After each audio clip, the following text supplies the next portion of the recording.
കോഴിക്കോട് ചങ്ങരോത്ത് പഞ്ചായത്തിൽ ജാതി അധിക്ഷേപ നീക്കവുമായി ലീഗ് രംഗത്തെത്തിയിരിക്കുന്നു.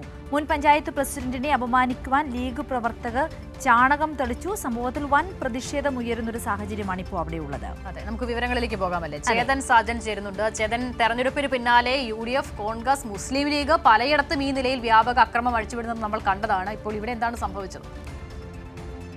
സിന്ധൂരി, ഈ തദ്ദേശ തെരഞ്ഞെടുപ്പ് ഫലം പുറത്തു വന്നതിന് പിന്നാലെ UDF പ്രവർത്തകർ വലിയ രീതിയിലാണ് LDFനെ പ്രവർത്തകരെ വേട്ടയാടുന്ന കാഴ്ച നമ്മൾ കാണുന്നത്. അതിന്റെ ബാക്കിയാണ് കഴിഞ്ഞ ദിവസം സംഭവിച്ചത്.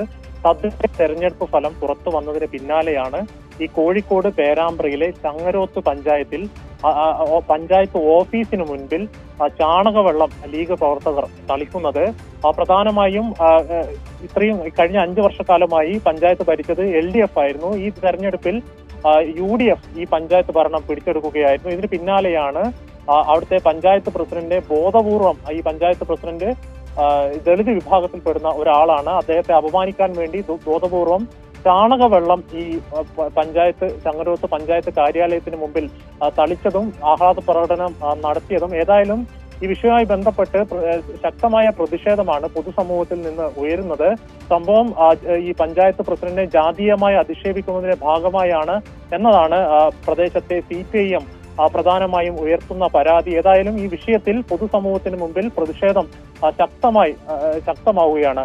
അസിത സിന്ധൂരി, കോൺഗ്രസിന്റെയും മുസ്ലിം ലീഗിന്റെയൊക്കെ ഉള്ളിലെ ജാതീയ വികാരം കൂടിയാണ് ഇതിൽ നിന്നും വ്യക്തമാകുന്നത്, അല്ലേ ചേതൻ? എന്തായാലും ഒരാളെ ഈ നിലയിൽ അപമാനിക്കാൻ, ദളിതനായതിന്റെ പേരിൽ ചാണകവെള്ളം തെളിച്ച് ശുദ്ധീകരിക്കുക എന്നൊക്കെയുള്ള ഈ സംഘപരിവാറിന്റെ നടപടികളാണ്. അതൊക്കെ പ്രാകൃതമായ നടപടികൾ കൂടിയാണ്. അത് ഇവർ ആവർത്തിക്കുന്നു എന്നുള്ളത് എത്ര ഗുരുതരം കൂടിയാണല്ലേ ചേതൻ?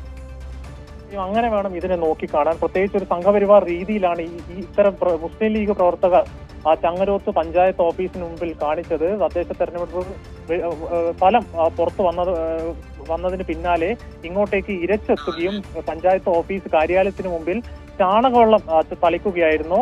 ഈ കഴിഞ്ഞ 5 വർഷക്കാലമായി UDFന്റെ നോട്ടപ്പുള്ളികളിൽ ഒരാളായിരുന്നു ഈ പഞ്ചായത്ത് പ്രസിഡന്റ്. ഇദ്ദേഹം ദളിത് വിഭാഗത്തിൽ പെട്ട ആളായിരുന്നു. അങ്ങനെ ഇരിക്കുമ്പോഴാണ് ഈ തദ്ദേശ തെരഞ്ഞെടുപ്പിലൂടെ ഇവിടെ UDF അധികാരത്തിൽ വരുന്നതും കിട്ടിയ അവസരത്തിൽ പരമാവധി ആ പഞ്ചായത്ത് പ്രസിഡന്റിനെ, ദളിത് വിഭാഗത്തിൽപ്പെടുന്ന പഞ്ചായത്ത് പ്രസിഡന്റിനെ അപമാനിക്കാൻ വേണ്ടി കരുതിക്കൂട്ടി ബോധപൂർവം ചാണകവെള്ളം ഇത്തരത്തിൽ പഞ്ചായത്ത് ഓഫീസിന് മുമ്പിൽ തളിച്ച് ആഹ്ലാദ പ്രകടനം നടത്തുന്ന കാഴ്ച ഏതായാലും ഈ വിഷയത്തിൽ പൊതുസമൂഹത്തിന് മുൻപിൽ ശക്തമായ പ്രതിഷേധമാണ് ഉയർന്നു വരുന്നത്. അസ്ത സിന്ധൂരി. ശരി, ചേതനാണ് വിവരങ്ങൾ നൽകിയത്. പ്രാകൃതമായ നടപടി മുസ്ലിം ലീഗിന്റെ ഭാഗത്തുനിന്ന് ഉണ്ടാകുന്നു എന്നുള്ളതാണ് സിന്ധൂരി. എന്തായാലും ഉത്തരേന്ത്യയിലടക്കം ഈ നിലയിൽ വലിയ ജാതീയമായ വേർതിരിവ് മുസ്ലിം ന്യൂനപക്ഷങ്ങൾ അനുഭവിക്കുന്ന കാലത്താണ് കേരളത്തിൽ വളരെ സ്വച്ഛന്തമായ അന്തരീക്ഷത്തിൽ നിന്നുകൊണ്ട് ഒരു ദളിത് വിഭാഗത്തിൽപ്പെട്ട ഒരാൾക്കെതിരെ മുസ്ലിം ലീഗ് ഈ ഒരു നിലപാട് സ്വീകരിക്കുന്നത് കൂടിയുണ്ട്. അതെ, അതിന്റെ വർഗീയത വളരെ വിപുലമായ തരത്തിൽ സമൂഹത്തിൽ ചർച്ച ചെയ്യപ്പെടേണ്ടതാണ്, പ്രതിഷേധിക്കപ്പെടേണ്ടതാണ്.